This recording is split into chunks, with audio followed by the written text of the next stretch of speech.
hakikat dan aspek-aspek psikologi perkembangan. Saja, psikologi perkembangan adalah cabang ilmu psikologi yang mempelajari perubahan dan pertumbuhan individu sepanjang hidup. Harlock 1956 mendefinisikan perkembangan sebagai suatu proses perubahan yang terjadi secara progresif, dipengaruhi oleh faktor genetik dan lingkungan yang berlangsung dari masa kanak-kanak hingga dewasa.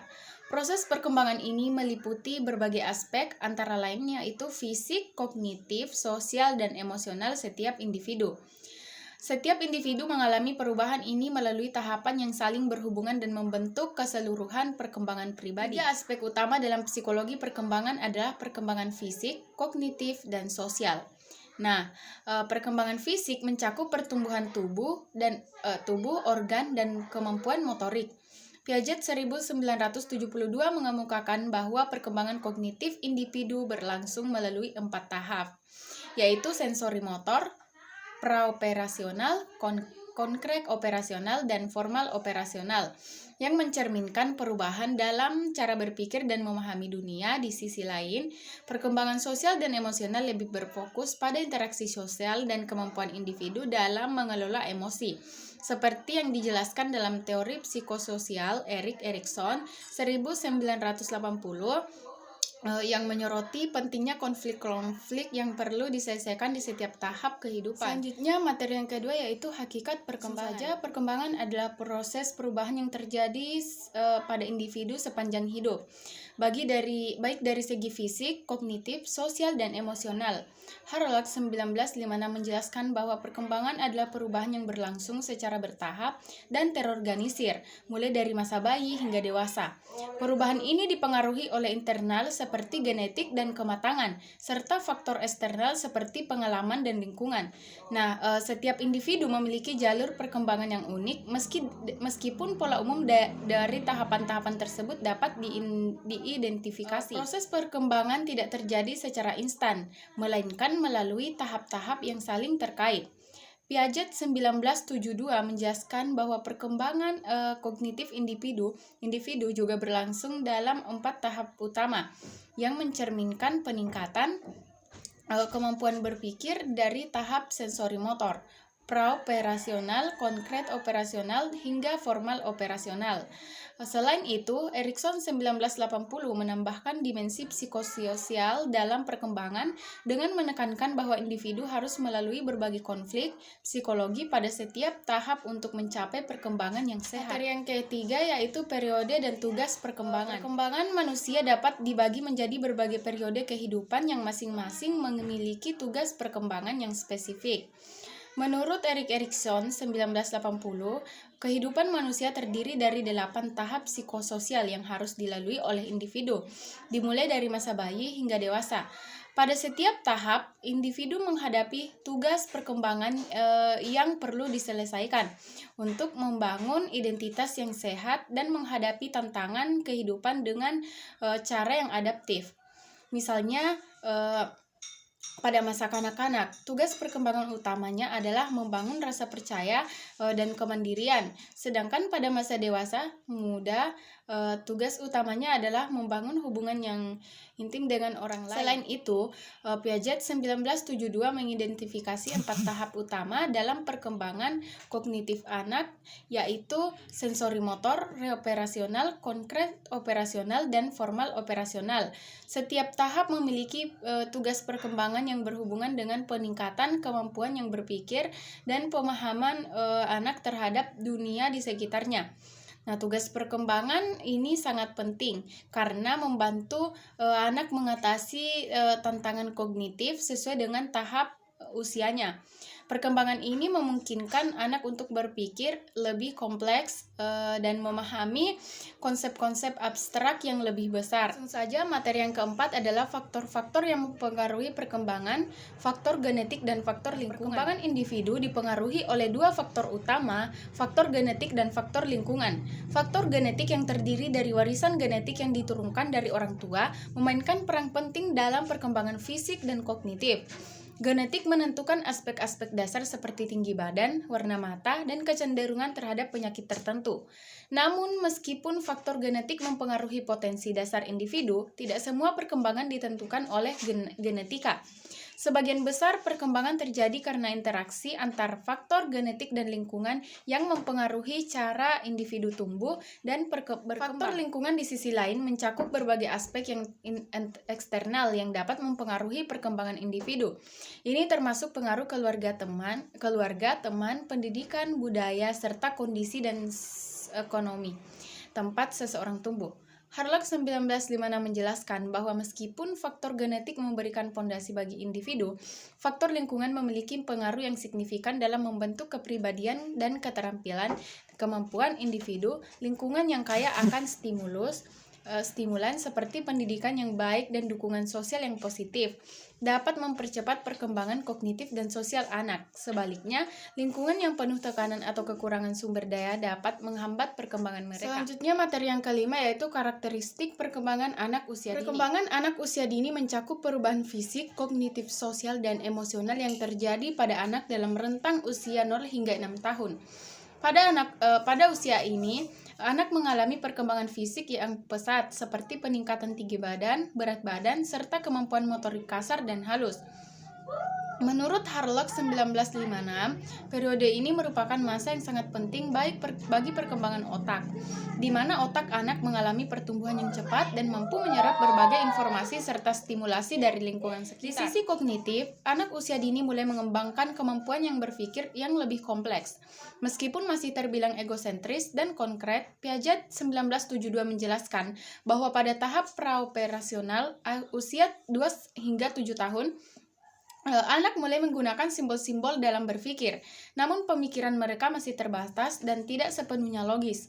Perkembangan bahasa juga sangat menonjol pada usia ini, dengan anak mulai menguasai kosakata yang lebih luas dan memahami struktur kalimat yang lebih kompleks. Keenam yaitu karakteristik perkembangan anak usia sekolah. Anak usia sekolah yaitu antara usia 6 hingga 12 tahun mengalami perkembangan yang signifikan dalam berbagai aspek, baik fisik, kognitif, sosial, maupun emosional. Secara fisik, anak-anak pada usia ini mengalami pertumbuhan yang lebih stabil dibandingkan dengan usia dini.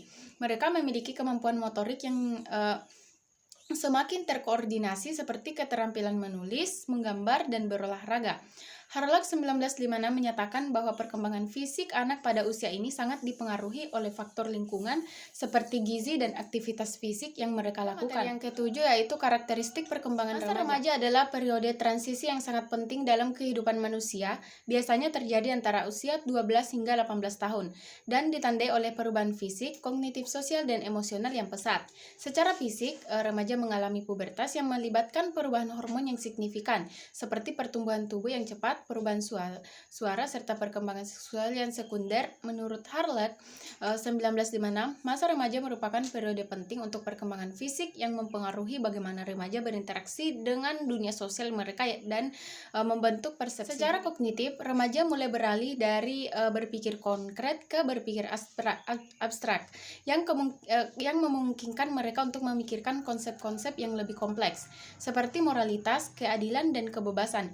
Piaget 1972 menggambarkan tahap perkembangan kognitif ini sebagai tahap berpikir formal operasional, di mana remaja dapat berpikir lebih logis, analitis, dan hipotesis. Mereka juga mulai mengembangkan kemampuan untuk merencanakan masa depan dan mempertimbangkan konsekuensi dari tindakan mereka sendiri.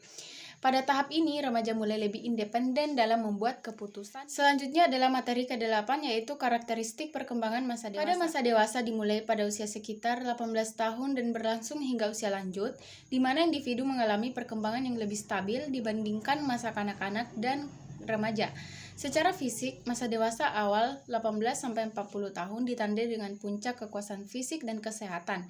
Namun seiring bertambahnya usia, mulai muncul tanda-tanda penuaan seperti penurunan elastisitas kulit, berkurangnya kekuatan otot, dan perubahan pada sistem organ.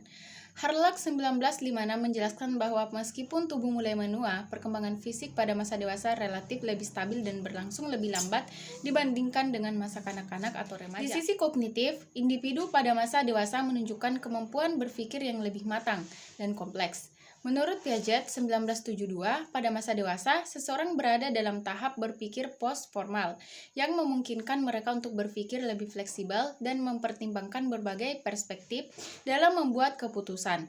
Selain itu, individu di masa dewasa seringkali terlibat dalam proses pencapaian tujuan hidup yang lebih konkret, seperti dalam karir, pernikahan, dan pengasuhan anak.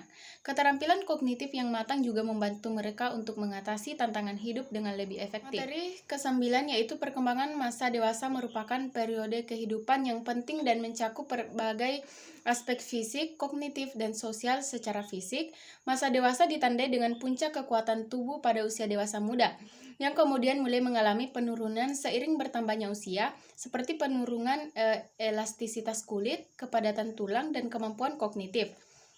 Meskipun demikian, banyak individu di masa dewasa tetap menjaga kesehatan melalui olahraga dan gaya hidup sehat yang dapat memperlambat proses penuaan.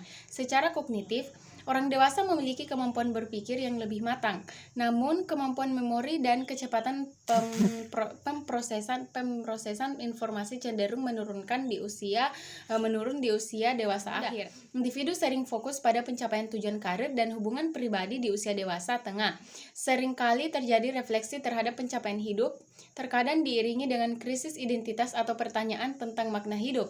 Pada dewasa lanjut, individu mungkin menghadapi penurunan kesehatan dan peran sosial yang berubah, seperti pensiun atau kehilangan pasangan hidup, yang dapat mempengaruhi kesejahteraan emosional dan sosial mereka. Selanjutnya, materi yang ke-10 yaitu faktor perkembangan dan perbedaan individual orang dewasa. Langsung saja, faktor perkembangan orang dewasa dipengaruhi oleh aspek biologis, psikologis, dan sosial. Faktor biologis meliputi kondisi kesehatan fisik, genetik, dan proses penuaan. Faktor psikologis yang mencakup pengalaman hidup, pola pikir, emosi, dan kemampuan intelektual. Sedangkan faktor sosial melibatkan interaksi sosial, budaya, pendidikan, dan peran dalam masyarakat. Menurut Sandrock 2020, perkembangan orang dewasa sangat dipengaruhi oleh bagaimana mereka menyesuaikan diri terhadap tantangan-tantangan hidup, seperti pekerjaan, hubungan sosial, dan perubahan fisik yang terjadi seiring waktu. Perbedaan individu pada orang dewasa terjadi karena berbagai pengaruh internal dan eksternal, seperti kepribadian, tingkat pendidikan, nilai-nilai budaya, dan lingkungan tempat tinggal. Misalnya, individu yang memiliki latar belakang pendidikan yang baik cenderung memiliki keterampilan sosial yang lebih berkembang dibandingkan individu dengan pendidikan terbatas.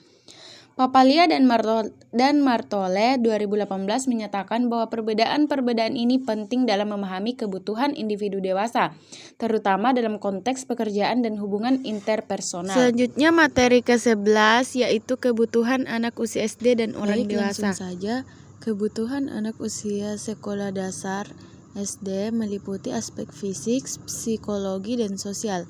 Secara fisik, mereka memerlukan nutrisi seimbang, istirahat yang cukup, dan lingkungan yang aman untuk mendukung pertumbuhan dan perkembangan optimal.